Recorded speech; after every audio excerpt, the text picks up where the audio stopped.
And for example, when you look at the region of, for example, East Africa, how is the situation? Data has been submitted to UNODC on the basis of the Global Report on Trafficking in Persons, which is a report which is published every 2 years and was mandated by the General Assembly.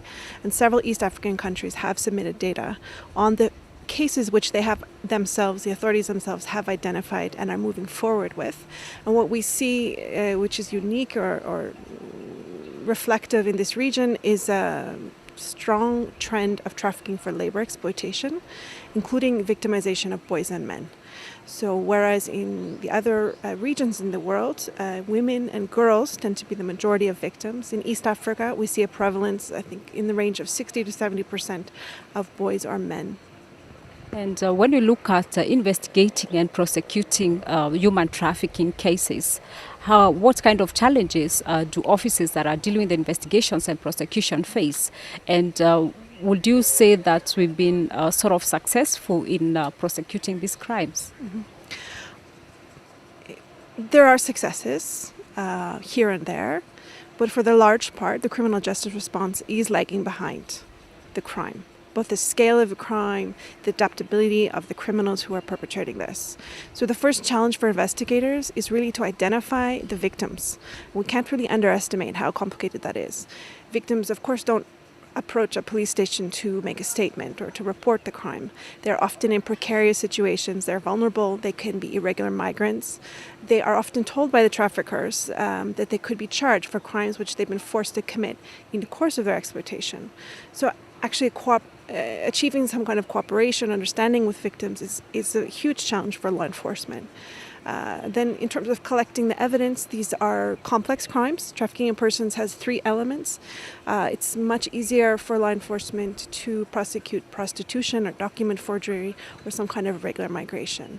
So the challenge there is really to fulfill the promise of the protocol and the important legislation which is already in several East African countries to prosecute the trafficking in persons for what it is.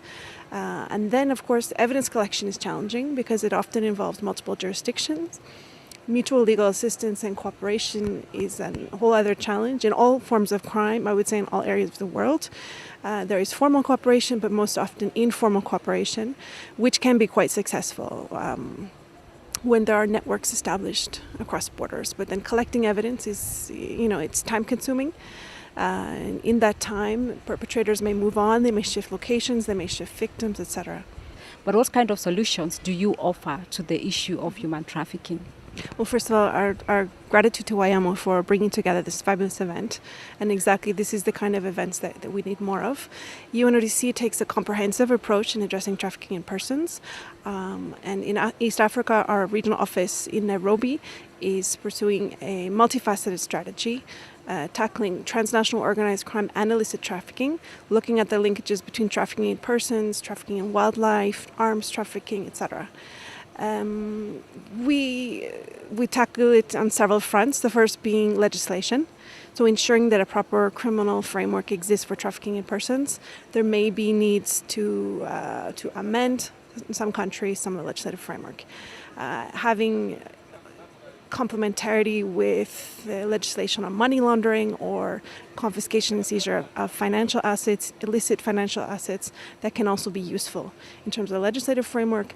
Of course, the policy and strategy framework is equally important, so having national plans of action, having the buy-in and engagement of all the different ministries which are involved in tackling and addressing and preventing trafficking in persons. These can range from Ministry of Social Welfare, Ministry of Children, Ministry of Women. Essentially, all these stakeholders have an important role to play. So the coordination mechanism is another important area of work. Capacity building is, in a way, one of the central activities of UNODC, and we work extensively with law enforcement, with prosecutors, with judiciary, to improve and share best practices, using technology if possible, trying to use case study, active learning, so that people have a chance to actually apply what they're learning through training. And then, of course, trying to provide assistance to victims. So UNODC has a trust fund for victims which actually supports NGOs who are providing direct service to victims of trafficking in persons. The judiciary is such an important partner in addressing trafficking in persons. As I mentioned in my remarks today, the first role that they can play is to identify victims who may come into their courtrooms on the basis of other crimes. They may also be accused of crimes for which they've been forced to commit in the course of their trafficking. So judges have really, I believe, a role to play in fulfilling the definition of trafficking as it was conceived in the Palermo Protocol. Judges also, through the national practice, can really help and define the international law through their national experience, which is so important, as that is really the context in which the new forms are arising. So we see in different regions new forms of trafficking arising. Judiciary in those countries can really be pioneering in helping our understanding of how this is evolving. And lastly, judges are the ones who can apply remedies to the victims, which is, to a victim is often more important than a conviction, is having access to compensation, if that is possible.